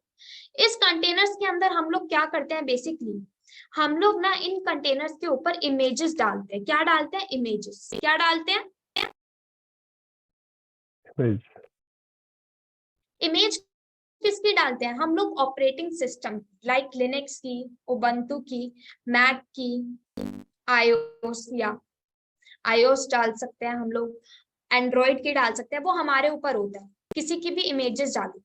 अब वो जो इमेजेस होती है वो लाइट वेट इमेज होती है, light weight image as in image के ऊपर मैं जस्ट अभी आने वाली हूँ, जस्ट अभी इतना अंडरस्टैंड कर लो कि हम लोग क्या डालते हैं, ऑपरेटिंग सिस्टम की लाइट वेट इमेज डालते हैं, ठीक है।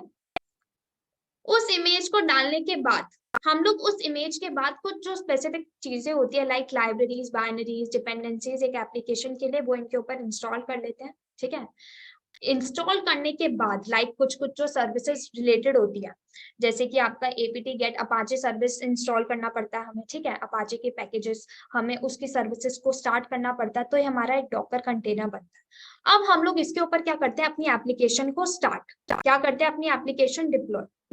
अब इस कंटेनर का बेनिफिट क्या हुआ, जब हम लोग कंटेनर्स बनाते हैं, उनके ऊपर इमेजेस डालते हैं, अपनी एप्लीकेशन को डालते हैं, डिप्लॉय करते हैं, तो ये कंटेनर ना, इस कंटेनर को हमें कोई स्पेसिफिक रैम नहीं प्रोवाइड करनी पड़ती, कोई फिक्स रैम नहीं देनी पड़ती कि मान लो मैंने इसको 1 GB दे दिया और 1 GB में से मेरी जो एप्लीकेशन है अगर सिर्फ और सिर्फ 200 MB यूज कर रही है ना, तो बाकी का जो 800 MB बच रहा है वो वापस हमारे डॉकर होस्ट को चला जाता है, वो कहीं हमारा वेस्ट नहीं होता। कंटेनर नहीं बोलता कि मेरे पास ही रहने दो, कंटेनर बोलता है जितना मुझे रिक्वायरमेंट है मैं उतना भी लूंगा, अगर इन फ्यूचर मुझे और चाहिए होगा मैं आपसे मांग लूंगा डॉकर होस्ट से, लेकिन उस फालतू का जो मेरे पास एक्स्ट्रा MB बचेगा या एक्स्ट्रा रैम होगी मैं वो डॉकर होस्ट को वापस कर दूंगा। समझ आई? समझ आया सबको यहाँ पे? सर ये रिपीट करें, ये लास्ट में जो आपने बताया। ओके, बेसिकली मैं बता रही हूँ क्या हुआ, आपने कंटेनर्स बनाए, उस कंटेनर्स के ऊपर आपने क्या की, इमेजेस डाली, उस इमेजेस के ऊपर आपने क्या किया, जो जो चीजें आपकी एप्लीकेशन को रिक्वायरमेंट थी आपने वो डाल दी, कॉन्फ़िगरेशन कर दी, एक आपकी एक इमेज बन गई असेंबल होकर, पूरी की पूरी कॉन्फ़िगरेशन करने के बाद एक आपकी इमेज असेंबल हो गई, ठीक है। अब इमेज जो बन गई, हम लोग एप्लीकेशन जो होगी उसको इसके ऊपर डिप्लॉय करेंगे, उस कंटेनर के ऊपर जिसके ऊपर हमारी इमेज चलेगी। जब एप्लीकेशन उस कंटेनर के ऊपर डिप्लॉय होगी, सेंड होगी, फिर हमारी वो एप्लीकेशन एक्सेस कर पाएंगे हम। तो बेसिकली मैंने क्या कहा, इस कंटेनर के ऊपर जिस कंटेनर के ऊपर आपकी एप्लीकेशन रन हो रही है, वो कंटेनर कहता है कि मेरे को जितनी MB की रिक्वायरमेंट है, जितना स्टोरेज चाहिए मैं सिर्फ उतना ही लूंगा, उसके बाकी का जो बचा हुआ स्टोरेज होगा वो किसको वापस हो जाएगा, आपके डॉकर होस्ट को, जो कि हमारा एक फिजिकल सर्वर था जो चेंज हुआ था, कन्वर्ट हुआ था डॉकर होस्ट। जैसे कि अज्यूम करते हैं ये एक बैग है, ठीक है, आप मार्केट गए, शॉपिंग मॉल गए, ठीक है, वहां से आपने कुछ शॉपिंग की, आपने कुछ सामान खरीदे, अब मान लो इसके अंदर कुछ सामान आपने रखा हुआ है अपने बैग के अंदर, ठीक है, ये आपका कुछ सामान पड़ा हुआ है, बहुत सारा सामान आपका इस बैग के अंदर पड़ा हुआ है। आपने इस बैग के अंदर जो सामान रखा, अब इतनी सी स्पेस में ये वाला इतना थोड़ा सा सामान आ गया, बाकी का स्पेस ये वाले सामान में आ गया, मतलब आपके एक बैग के अंदर बहुत सारा स्पेस था, तो आपने एडजस्ट कर करके बहुत सारा सामान अपने बैग के अंदर रख लिया, उसके बावजूद इतना सारा स्पेस जो है वो बच रहा है। तो आप ये नहीं कहोगे, आपका ये जो सामान है उन स्पेस को भरने की कोशिश नहीं करेगा, ये सारा का सारा स्पेस अभी भी आपके बैग के पास है, आप और कुछ एक्स्ट्रा एड ऑन कर सकते हो। सेम केस कंटेनर में होता है, कंटेनर बोलता है जो मेरे पास अगर कोई एक्स्ट्रा स्पेस आ रहा है ना, एक्स्ट्रा स्पेस बच रहा है, मैं वो वापस डॉकर होस्ट को भेज दूंगा, मैं अपने पास नहीं रखूंगा। अगर मेरी एप्लीकेशन सिर्फ और सिर्फ 200 MB यूज कर रही है, तो बाकी का बचा हुआ जो 800 MB है मैं वो डॉकर होस्ट को वापस भेज दूंगा, उसका यूटिलाइजेशन मैं नहीं करूंगा। क्लियर है?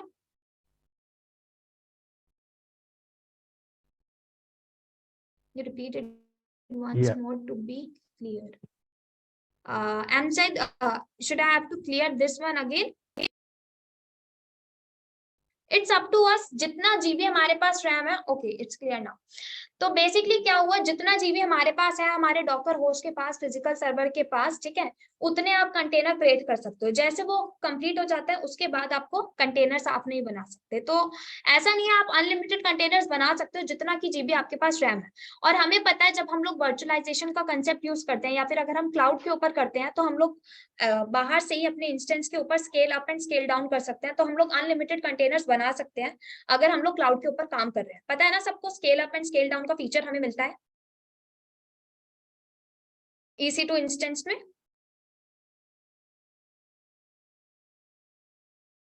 पता है Yes. सबको, है ना? तो EC2 इंस्टेंस जब आप बनाते हो इंस्टेंस के ऊपर क्लाउड, हम लोग बेसिकली जो वर्क करने वाले हैं अपना क्लाउड के ऊपर ही करेंगे, हम लोग AWS के ऊपर ही करेंगे, ताकि आपको इन फ्यूचर कोई दिक्कत ना आए कंटेनर्स क्रिएट करते टाइम, और आप अनलिमिटेड कंटेनर्स क्रिएट कर सकते। ओके तो EC2 इंस्टेंस में ऐसा कुछ नहीं होता आसरा कि आपको कोई स्पेसिफिक लिमिट मिलती है, आप अनलिमिटेड कंटेनर्स बना सकते हो, या containers can also be scaled. अगर हम लोग AWS के ऊपर, क्लाउड के ऊपर काम कर रहे हो, अगर आप एक फिजिकल सर्वर के ऊपर अपने कंटेनर्स क्रिएट कर रहे हो, तो आपके फिजिकल सर्वर, आपकी जो हार्ड ड्राइव है, जितनी जीबी आपने उस हार्ड ड्राइव को दे रखे ना, उतने ही कंटेनर्स बनेंगे। उसके लिए आपको अपनी हार्ड ड्राइव का जो स्केल अप करना पड़ेगा हार्ड ड्राइव को, ठीक है आसरा, आप ऐसे नहीं बना सकते कि स्केल अप हो जाएंगे, उसके लिए भी आपको जीबी प्रोवाइड करनी पड़ती है, रैम, नहीं तो अनलिमिटेड स्पेस हो जाएगा, लेफ्ट नो मोर स्पेस आपको शो होगा। तो आगे बढ़ते हैं। अब मान लो ये मेरा एक कंटेनर हो गया, एप्लीकेशन डिप्लॉय हो गई, उसके बाद हम लोग क्या करते हैं, एप्लीकेशन बन गई, डिप्लॉय हो गई डॉकर होस्ट के ऊपर, कंटेनर्स भी बन गए। अब इस कंटेनर को हम लोग क्या करते हैं, आगे भेजते हैं। अगर आप अपने कंटेनर्स को एक्सेस करना चाहते हो, देखना चाहते हो कि इस कंटेनर के अंदर मेरी कौन सी एप्लीकेशन रन हो रही है, उस एप्लीकेशन के अंदर क्या डेटा पड़ा है, तो आप अपनी जो प्राइवेट आईपी होती है आपकी NS160, ठीक है, उसके थ्रू आप देख सकते हो, अपना इंस्पेक्ट करके अपने कंटेनर कर्ल करके, तो आप वो चेक कर सकते हो, अपने डॉकर होस्ट की आईपी से भी चेक कर सकते हो। लेकिन जब आपको बाहर से एक्सेस करना पड़ता है तो आपको पोर्ट डिफाइन करना पड़ता है। क्या डिफाइन करना पड़ता है, पोर्ट। तो बेसिकली हम लोग आगे ये भी देखेंगे किस तरीके से पोर्ट मैपिंग करते हैं। तो ये कंटेनर हमारा रजिस्ट्री के ऊपर जाता है, हम अपनी एक रेपो क्रिएट करते हैं, या फिर एक हमारी वेबसाइट भी होती है, क्या होती है, HTTPS करके एक वेबसाइट होती है हमारी, hub.docker नाम। ये क्या कहती है, hub.docker.com, ये एक ऐसी साइट होती है, एक ऐसा प्लेटफॉर्म होता है, ये बोलता है आपने जो इमेजेस पुल की है या इमेजेस जो आप बनाते हो उसको ना यहाँ पे भेज दो, या जो आप इमेजेस खुद लेते हो वो बाय डिफॉल्ट यहीं से आती है, तो आप उस इमेजेस को यहाँ पे जाओ, अपनी रेपो के अंदर डाल दो, आपकी इमेज बाहर के कोई भी लोग एक्सेस कर पाएंगे। और अगर आपको अपने कंटेनर को बाहर से एक्सेस कराना है तो आप पोर्ट डिफाइन कर दो। पोर्ट मैपिंग कैसे करते हैं, क्यों होती है, और किस तरीके से हम लोग बाहर से एक्सेस कर पाते हैं, वो हम लोग आगे देखेंगे क्लासेस में। जस्ट मैं आपको एक ओवरव्यू दे देती हूँ। सपोज मेरी एक एप्लीकेशन है, ठीक है,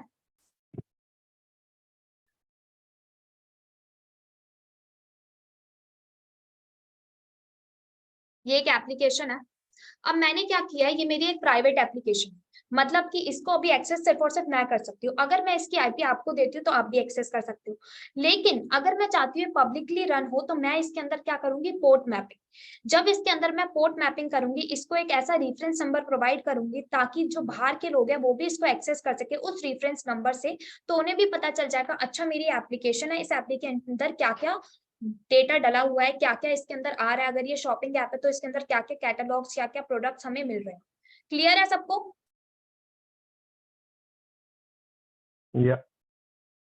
तो पोर्ट मैपिंग का हम लोग आगे देखेंगे किस तरीके से होता है। जस्ट ये एक तरीके का ओवरव्यू है कि हम लोग आगे आगे क्या पढ़ेंगे। एक बारी मैं आपको वर्कफ्लो भी बता देती हूँ कि डॉकर का होता कैसे है वर्कफ्लो। पहले तो मुझे ये बताओ कि अभी तक जो जो हमने डॉकर के अंदर पढ़ा कि डॉकर में कैसे कंटेनर्स क्रिएट होते हैं, जो जो चीजें आएंगी वो क्लियर है सबको? Yes, clear. अब बात करते हैं कुछ डॉकर के कंपोनेंट्स की। तो मेन चीजें जो आप डॉकर के अंदर आगे आगे पढ़ोगे वो क्या है।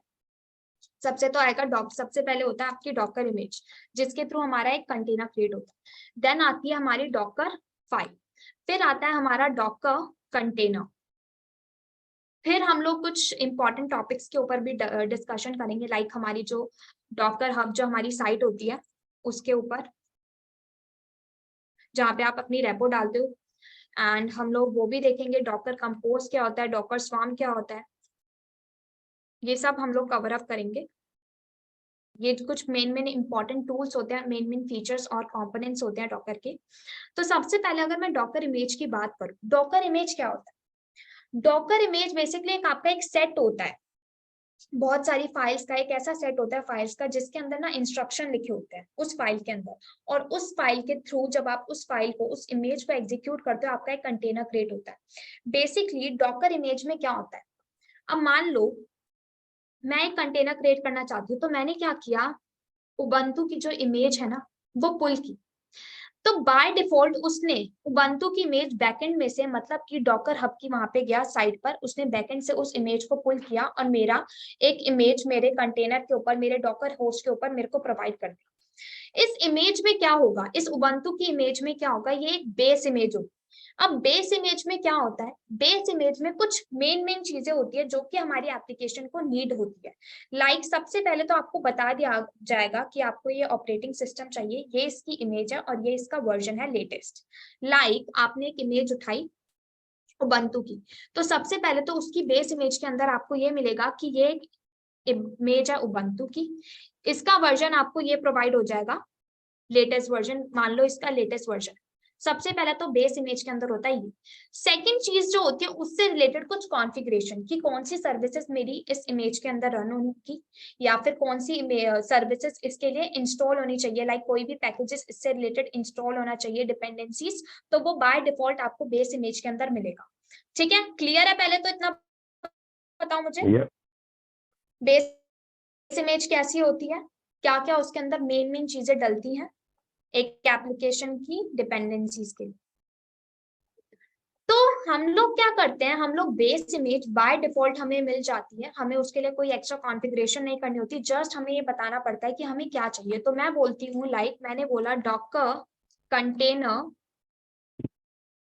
रन और उस इमेज का नाम बता दिया, तो ये क्या करेगा, वो पुल करेगा, पहले तो उस इमेज को पुल करेगा। कौन सी इमेज को? उबंटू की इमेज को। बाय डिफॉल्ट बैकएंड से इमेज लेगा एंड देन हमारी इमेज हमारे सामने हमें प्रोवाइड कर देगा वो बेस इमेज। उस बेस इमेज से, इस उबंटू की इमेज से हमारा एक कंटेनर आगे क्रिएट होगा। ठीक है, तो जब कंटेनर क्रिएट होगा तो उसके अंदर जो बेस इमेज चलेगी, जो इमेज आएगी वो होगी उबंटू के ऑपरेटिंग सिस्टम की। फिर हम लोग अपने को स्पेशल, अगर हम सर्विसेज हमारे कंटेनर के अंदर रन करना चाहते हैं एक एप्लीकेशन के डिप्लॉयमेंट के लिए, हम लोग वो एड ऑन करते हैं एक्स्ट्रा पैरामीटर अपने थ्रू। ये होता है आपका बेस इमेज। सेकेंड होती है आपका कंपोनेंट, जो कि होता है आपका डॉकर फाइल। अब ये डॉकर फाइल क्या रेफर करता है, एक चीज तो मैं आपको क्लियर कर दूं, बेसिकली क्या होता है, आपकी जो इमेज होती है वो कहीं ना कहीं डिपेंड होती है आपकी फाइल के ऊपर। आपकी एक इमेज तभी क्रिएट हो पाती है जब उससे रिलेटेड एक फाइल आप बनाते हो या फिर एक बाय डिफॉल्टेड बैकएंड में फाइल बनी होती है, देन वो एक इमेज बनती है। उस इमेज को लोग डॉकर साइड पर पुल कर देते हैं, सॉरी पुश कर देते हैं, वहां से वो हमें पुल करके दे देता है। तो बेसिकली क्या होता है, डॉकर फाइल एक ऐसी फाइल होती है जिसके अंदर इंस्ट्रक्शंस लिखे होते हैं, एक डॉक्यूमेंट होती है। ठीक है, जैसे हम लोग एक फाइल बनाते हैं, उस फाइल के अंदर हम लोग क्या करते हैं, मान लो आपने अपनी कंपनी से रिलेटेड अपना डेटा रिकॉर्ड करना था, तो आप क्या करोगे, एक फोल्डर के अंदर वो सारा का सारा डेटा लिख दोगे कुछ स्पेसिफिक सेक्शंस में, लाइक इतने लोग थे, इन्होंने अटेंड किया, इन्होंने क्या अपना काम किया, कौन सी प्रोफाइल से थे, इनका डेसिग्नेशन क्या है, सब कुछ आपने एक रिकॉर्ड करके सेव कर दिया एक फाइल के अंदर या फोल्डर के अंदर। सिमिलरली डॉकर फाइल के अंदर क्या होता है, एक तरीके की एक टेक्स्ट डॉक्यूमेंट होती है। इस डॉक्यूमेंट के अंदर क्या होता है, कुछ इंस्ट्रक्शंस लिखे होते हैं स्पेसिफिक, कि इस डॉकर फाइल के अंदर मैं बताऊंगी अपनी खुद की कस्टम इमेज बनाते टाइम कि मैंने कहा कि ये वाली बेस इमेज लेना उबंटू की, ये वाली इमेज और इसका वर्जन ये हमें पता है, ये डालते। सेकंड चीज मैं इसको बोलूंगी कि मुझे जो एक्स्ट्रा कॉन्फ़िगरेशन कंटेनर बनाते टाइम करनी पड़ती है ना, वो एक्स्ट्रा कॉन्फ़िगरेशन मेरी कस्टम इमेज में बाय डिफॉल्ट कर देना, तो वो इंस्ट्रक्शंस और वो पैरामीटर भी मैं अपनी डॉकर फाइल में डाल दूं खुद क्रिएट करके। तो जब मेरी एक डॉकर फाइल क्रिएट होगी, उस डॉकर फाइल से मैं अपनी एक इमेज बिल्ड करूँ, जब इमेज बिल्ड हो जाएगी उस इमेज के थ्रू मैं अपनी एक कंटेनर क्रिएट करूँ। तो किसी ने एक चीज नोटिस की कि तीनों के तीनों जो कंपोनेंट्स है कहीं ना कहीं आपस में इंटीग्रेटेड है। कुछ समझ आया किसी को ये चीजें कि तीनों के तीनों जो कंपोनेंट्स है आपस में क्या है, इंटीग्रेटेड। कैसे? डॉकर इमेज जो कि हमारी बेस इमेज थी, इस बेस इमेज में एक्स्ट्रा पैरामीटर ऐड किए, हमने एक डॉकर फाइल बना, उस डॉकर फाइल के अंदर जब हमने एक्स्ट्रा पैरामीटर ऐड किए तो वो हमारी बनी एक कस्टम इमेज। उस कस्टम इमेज के थ्रू हमने अपना एक कंटेनर क्रिएट किया। तीनों कंपोनेंट्स आपस में क्या हो गए, कनेक्ट। क्लियर है सबको ये चीज? Yeah. कोई डाउट यहाँ पे किसी को? अब देखो मैं क्या कह रही हूँ, जैसे कि ये तीनों ना आपस में इस तरीके से वर्कफ्लो काम करता है। ये आपकी डॉकर इमेज, बेस इमेज किसकी, मान लो आपने उबंटू के लिए बैकएंड से, या मान लो आपने डॉकर हब से पुल कर, जो कि एक प्लेटफॉर्म। देन हम लोगों ने क्या किया, एक डॉकर फाइल क्रिएट की, उस डॉकर फाइल से हमारी एक कस्टम इमेज बिल्ड हुई।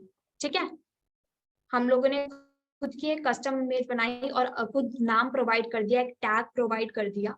कस्टम इमेज बनाते टाइम हमें एक टैग देना होता है, स्पेशल टैग, जो कि हम अपनी प्रोफाइल, मान लो डॉकर हब में अगर आपकी कोई प्रोफाइल बनी है तो आप उसके ऊपर दे सकते हो, या अपने अकॉर्डिंग अपना कोई नेम प्रोवाइड कर सकते हो अपनी कस्टम फाइल इमेज को, ताकि अगर कोई बाहर से बैकएंड में अगर आपकी इमेज को पुल करना चाहता है डॉकर हब की साइट से, या ठीक है, तो वो कर सके और उसको ये पता चले अच्छा ये इस इंसान की इमेज है जो इस इंसान ने खुद बनाई है, कुछ एक्स्ट्रा पैरामीटर ऐड करते टाइम। मैं अभी आपको जस्ट दिखाऊंगी किस तरीके से सब होता है। उसके बाद जब हमारी कस्टम इमेज बन जाती है तो हम लोग डॉकर कंटेनर क्रिएट करते हैं, और वहां पर जो हम इमेज लेते हैं, हम इमेज कौन सी लेती है, अपने कस्टम इमेज, हम उस इमेज का नेम प्रोवाइड करते हैं। तो इस तरीके से तीनों के तीनों जो है आपस में इंटीग्रेटेड होते हैं। अब बात आती है हमारे डॉकर हब की। डॉकर हब होता क्या है? डॉकर हब बेसिकली एक ऐसा प्लेटफॉर्म होता है जो आपको ये सर्विसेज प्रोवाइड करता है कि यहाँ पर आप अपनी इमेजेस को पुश कर सकते हो। अगर आप कोई कस्टम इमेज बनाते हो तो वहां पे आप अपनी इमेजेस डाल सकते हो, या अगर आपको कोई इमेज चाहिए, बेस इमेज चाहिए किसी भी यूजर की या किसी की भी, तो आप वहां से पुल भी कर सकते हो। कैसे? मान लो ये मेरा, सबको विजिबल है ना ये?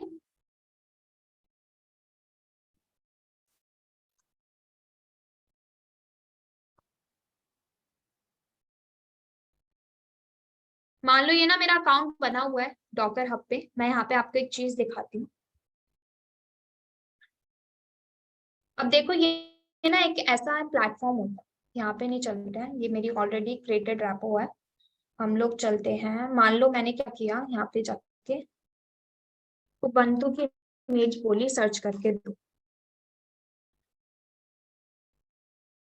देखो अब यहाँ पे इमेजेस मिल गई हमें। ये क्या है? Base image. क्या है ये सब? क्या है ये सब?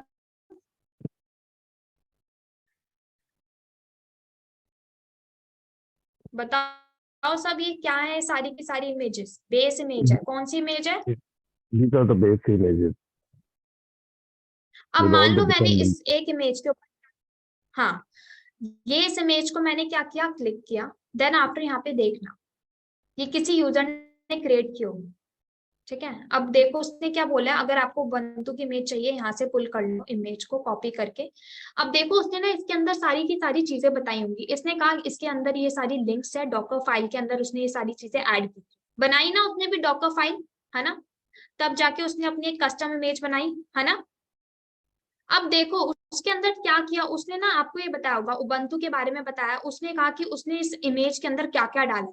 उसने बोलते हैं इसने उसके अंदर इमेज को जो डाला है वो लेटेस्ट इमेज डाली है, उसके अंदर उसने कुछ एक्स्ट्रा पैरामीटर ऐड किए हैं।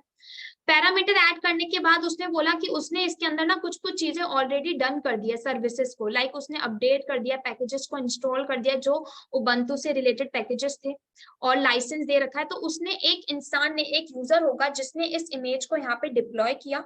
अब हमें अगर उबंटू की इमेज चाहिए बैकएंड से, हम यहाँ से क्या कर सकते हैं, पुल। फिर हम लोग इसी इमेज के अंदर हम लोग कुछ एक्स्ट्रा कॉन्फ़िगरेशन करेंगे तो हमारी एक कस्टम इमेज बन जाएगी। उस कस्टम इमेज को हम इसी साइट के ऊपर डॉकर हब में क्या कर सकते हैं, पुश, एक टैग प्रोवाइड कर। टैग क्या होगा? अब जैसे कि हम लोग देखें यहाँ पे, बैक चलती हूँ। एक्चुअली मुझे यहाँ पे साइन इन करना पड़ेगा और मुझे अभी अपना पासवर्ड ना याद नहीं है, तो मैं बैक करके दिखा देती हूँ। ये मेरा है ऑलरेडी क्रिएटेड, ये मेरा साइट है, ठीक है, ये मेरी आईडी है यहाँ की। तो ये ना मैंने खुद की एक इमेज बनाई थी। तो ये जो इमेज मैंने यहाँ पे बनाई हुई है, यहाँ पे देखो जो मैंने टैग प्रोवाइड किया है, एक तो अपना नेम दे दिया यहाँ पे, है ना, और देन उस इमेज का नाम। तो अब अगर कोई इस इमेज को पुल करना चाहता है तो वो क्या करेगा, पहले तो इस इमेज को करेगा क्लिक, एंड देन यहाँ पे देखना, यहाँ पे दिख गया ये, वो यहाँ से इस इमेज को कर सकता है पुल। और इसके अंदर अगर मैंने कोई कॉन्फ़िगरेशन ऐड की होगी, मैं यहाँ पे इसको बता सकती हूँ कि मैंने इसके अंदर क्या क्या ऐड किया। ये होती है हमारी public repo. One more thing, basically क्या होता है, डॉकर हब ना आपको कुछ चीजें प्रोवाइड करता है। वो कहता है कि मैं आपको बोलता हूँ कि आपको ना ये चीजों के लिए राइट है, आपको वो एक तो देगा एंटरप्राइजेस का और एक देता है फ्री वर्जन। तो डॉकर हब आपको दो वर्जन प्रोवाइड करता है, एक होता है फ्री वर्जन, एक होता है एंटरप्राइजेस। जब आप उसका सब्सक्रिप्शन लेते हो तो आप अनलिमिटेड पब्लिक रेपोस्ट्रीज क्रिएट कर सकते हो जिसमें आप अपनी इमेजेस को पुश कर सकते हो, ठीक है। और बाहर के जितने भी लोग होंगे, इंटरनेशनली हो नेशनली हो, वो आपकी उस इमेज को पुल करेंगे, और इवन इन फ्यूचर अगर कोई क्वेरी या डाउट आता है तो वो आपसे कांटेक्ट करेंगे, एंड देन उससे जो पेमेंट या उससे जो रेफर होगा, लाइक जनरेट होगा जो भी अमाउंट, वो आपको मिलेगा। ठीक है, ये होता है काफी लोग इस तरीके से भी अर्निंग कर लेते हैं डॉकर हब की साइड से। सेकंड वो बोलता है फ्री वर्जन दूंगा मैं। फ्री वर्जन में वो क्या बोलता है, वो कहता है कि आप एक पब्लिक रेपो बनाओ और अनलिमिटेड प्राइवेट रेपो बनाओ। उन प्राइवेट रेपो को सिर्फ और सिर्फ एक्सेस आप खुद कर सकते हो, या अगर आप किसी को शेयर करना चाहते हो तो आप आईपी के थ्रू कर दो।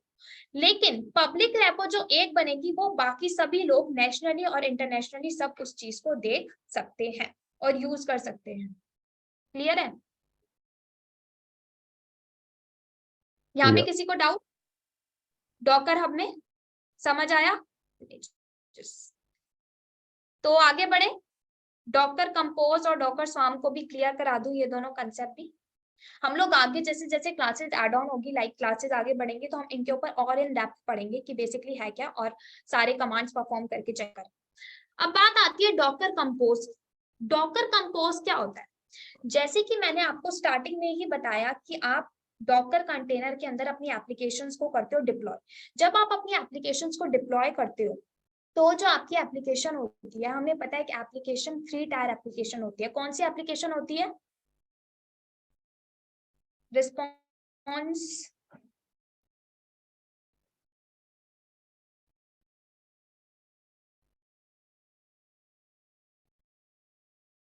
Three tier. कोई मुझे बताओ जल्दी, 3 tier refer to stands for. देखो सब रिस्पॉन्स करो, सिंगल पर्सन रिस्पॉन्स करता था, ऐसा लगता नहीं है कि सामने वाले को कि सबको समझ आ रहा है नहीं आ रहा। मुझे भी एटलीस्ट ये मेरे साइड से भी ये डाउट क्लियर होना चाहिए कि आप सबको क्लियर है, ठीक है? Front end app, TB and web apps, okay. Presentation, application, data storage. Okay, so basically 3 tyre, जैसे कि आप सबको आई थिंक नॉलेज होगी और काफी लोगों ने रिस्पॉन्स किया एज इन चैट पर। एक होता है, सबसे पहले आता है डेटाबेस, ठीक है, फिर आता है आपका web server, then application server. ये 3 टायर होते हैं एक एप्लीकेशन को रन करने के लिए। जब इन 3 टायर को हम लोग ऑल टुगेदर एक्सेस कर पाते हैं तो यही यूज होता है Docker compose.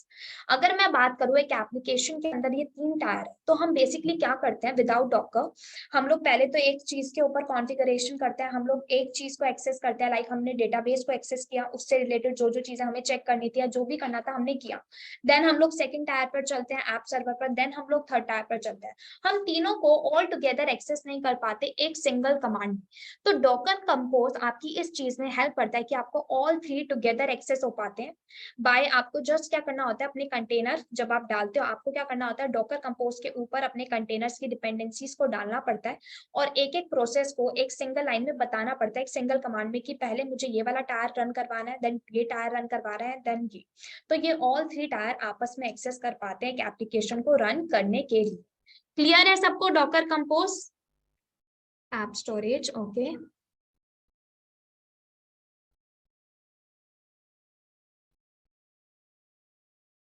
Others response? I think यहाँ पे काफी लोग हैं लेकिन रिस्पॉन्सेस मेरे पास Yes. 2 से 3 ही आ रहे हैं। डिपेंडेंसीज का क्या है, थोड़ा सा एक्सप्लेन करिए ना। Okay, no problem. आपने लिनक्स पढ़ा है ना मोहम्मद आदिल? जी। अब बेसिकली मैं आपको डिपेंडेंसीज से बताती हूँ। डिपेंडेंसीज, मान लो मैंने ना क्या किया, एक सर्विस, एक ट्री का पैकेज होता है, ट्री पैकेज सुना आपने? ट्री जी हाँ। पैकेज, मान लो मैंने क्या किया, बहुत सारी कमांड्स रन करी, ठीक है। वो कमांड्स आपस में कैसे इंटीग्रेटेड है, आपस में कैसे कनेक्टेड है। मान लो फॉरवर्ड स्लैश के अंदर ये डायरेक्टरी आती है, ये डायरेक्टरी आती है, ये डायरेक्टरी आती है, मल्टीपल डायरेक्टरीज आती है फॉरवर्ड स्लैश के अंदर। तो ये आपस में क्या बना रहा है, एक ट्री बना रहा है, एक फैमिली बना रहा है। जैसे एक फैमिली ट्री होता है ना, आपस में सब लोग कनेक्टेड होते हैं, ये इनके पेरेंट है, इन पेरेंट के इनके बच्चे हैं, तो ये फैमिली ट्री बनता है ना। इसी तरीके से आपका एक ट्री का पैकेज होता है। उस ट्री पैकेज को अब मान लो आप इंस्टॉल करना चाहते हो, आपसे बाय मिस्टेक रिमूव हो गया, तो उस पैकेज को इंस्टॉल करते टाइम आपको उससे रिलेटेड पैकेज भी इंस्टॉल करना पड़ता है। तो क्या हुआ, ये होती है डिपेंडेंसीज, विच मीन्स ये पैकेज डिपेंड है किसी और पैकेज के ऊपर, ये एप्लीकेशन डिपेंड है किन्हीं और सॉफ्टवेयर के ऊपर, और वो सॉफ्टवेयर डिपेंड है किसी और सॉफ्टवेयर के ऊपर। तो ये होती है डिपेंडेंसीज। तो मतलब कि एक एप्लीकेशन को रन करने के लिए, डेवलप करने के लिए बहुत सारी डिपेंडेंसीज होती है। अगर एक सॉफ्टवेयर इस सॉफ्टवेयर के ऊपर डिपेंड है तो वो जो थर्ड वाला सॉफ्टवेयर है वो भी किसी के ऊपर डिपेंड होगा, वो वाला सॉफ्टवेयर भी किसी के ऊपर डिपेंड होगा। तो हमें ये सारी की सारी चीजें पहले से कॉन्फ़िगरेशन करनी पड़ती है। जब ये सारी की सारी चीजें, ऑल सर्विसेज आपस में कॉन्फ़िगर्ड होती हैं, सब कुछ असेंबल हो जाता है, तब जाके हम अपनी एप्लीकेशन को यहाँ पे एक कंटेनर के ऊपर डिप्लॉय करते हैं। क्लियर है? Yes. अगर मैं एग्जाम्पल के थ्रू बताऊं, सपोज क्या होता है, मान लो अब क्या होता है, जो पेरेंट्स होते हैं, ठीक है, अब उनके जो बच्चे होते हैं, वो बच्चे अपने जो बच्चे होते हैं वो अपने पेरेंट्स के ऊपर डिपेंड होते हैं, है ना। कुछ भी चाहिए होगा वो किससे मांगेंगे? अपने पेरेंट्स के ऊपर। तो बच्चे किनके ऊपर डिपेंड है? अपने पेरेंट्स के ऊपर।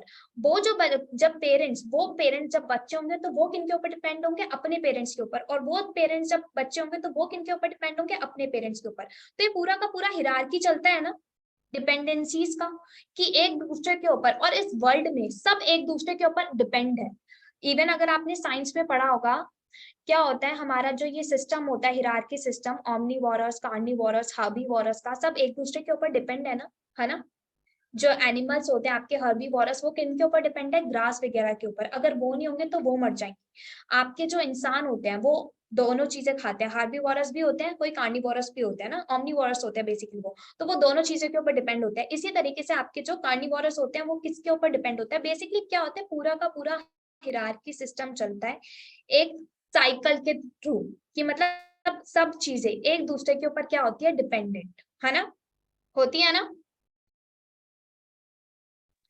Yes. अब मान लो आप भी कभी कहीं ना कहीं किसी ना किसी के ऊपर डिपेंड तो हो गई। अगर मान लो आप ऑफिस से थक हार के आए हो, अब खाना नहीं बनाओगे तो कोई और, मान लो आपकी मैं आपको नहीं एज अ रेफर कर रही, जो भी होगा घर में आपके लिए खाना बनाएगा, तो आप किन के ऊपर डिपेंड हो? उनके लिए, कि वो आपको खाना देंगे। इसी तरीके से वो इंसान किसके ऊपर डिपेंड होगा? जो सब्जियां लेकर आएगा।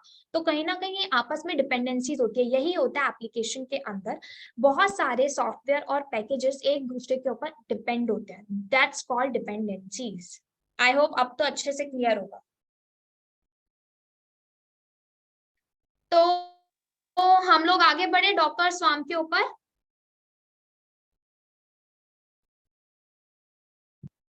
बेसिकली डॉकर स्वाम क्या होता है? डॉकर स्वाम एज इन लाइक आप क्या करते हो? मल्टीपल कंटेनर्स क्रिएट करते हो। तो क्या होता है, आप अगर जब आगे आगे कुबरनेटीज पर आओगे ना तो आपको पता चलेगा डॉकर स्वाम का कंसेप्ट कि किस तरीके से यूज होता है। आप अपने कंटेनर्स को ना नोड्स में क्रिएट कर देते हो। किस में क्रिएट कर देते हो? नोड्स के ऊपर।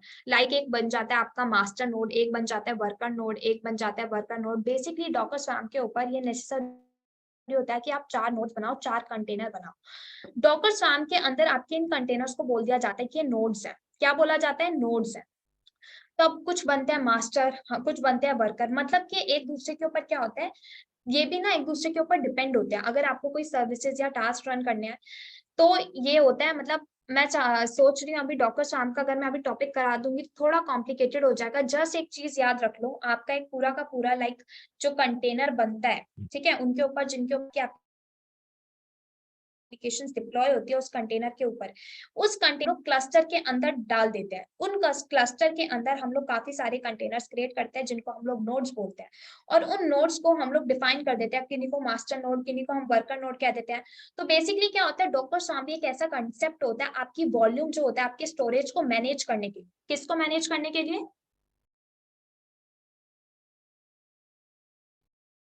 डॉकर स्वाम में बस अभी इतना जान लो कि ये आपका इसलिए यूज किया जाता है ताकि आपका जो वॉल्यूम है, आपका स्टोरेज हम लोग मैनेज कर सकते। ठीक है, डॉकर स्वाम सबसे इंपॉर्टेंट टॉपिक होता है। तो अगर हम लोग इसको और इन डेप्थ पढ़ेंगे ना तो बहुत अच्छे से समझ आएगा। जस्ट अभी इतना याद रख लो, docker swarm is refer for your storage management और द वॉल्यूम मैनेजमेंट। इसमें हम लोग हमारे क्लस्टर्स बनाते हैं और डॉकर कंपोज हम अपनी एप्लीकेशन को 3 टायर को ऑल टुगेदर एक्सेस कर पाते हैं। अब बात आती है हमारे डॉकर इंस्टॉलेशन की, क्योंकि ये तो हमारा ओवरव्यू था। मेन चीज हमें ये जाननी थी कि डॉकर किस तरीके से यूज किया जाता है इंडस्ट्रीज, और क्यों यूज किया गया, हमारे वर्चुअलाइजेशन के कंसेप्ट के ड्रॉबैक्स की वजह से। क्लियर है सबको यहाँ तक? यहाँ पे किसी को कोई doubt? Yes. No doubts. Okay, others response? Yeah.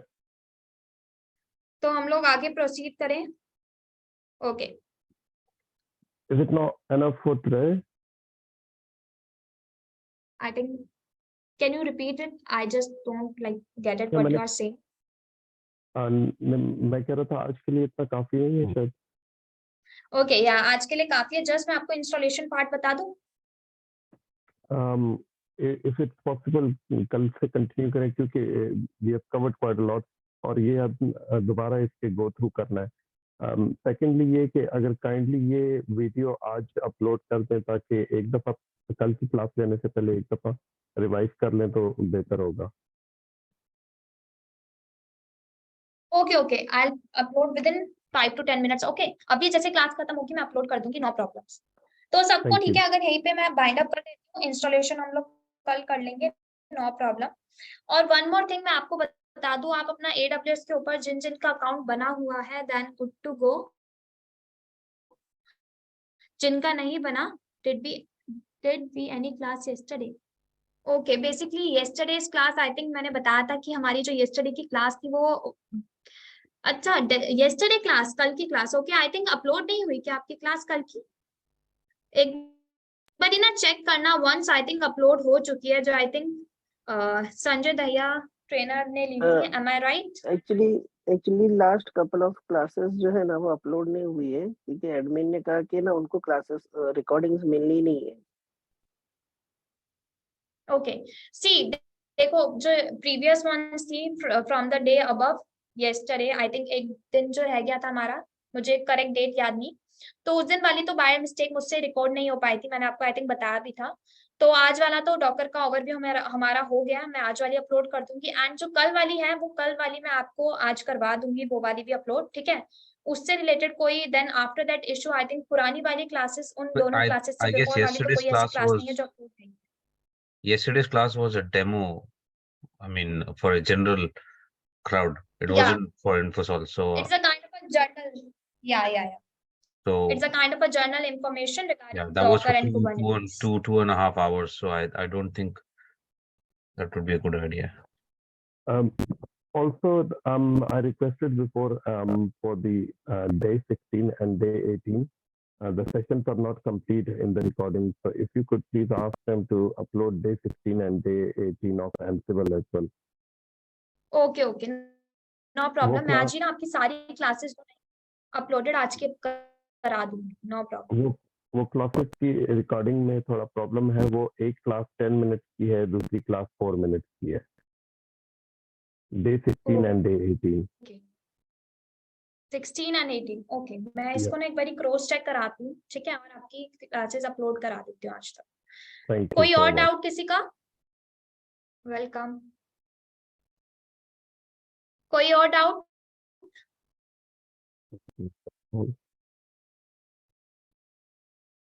अगर okay, no, so can we bind up here?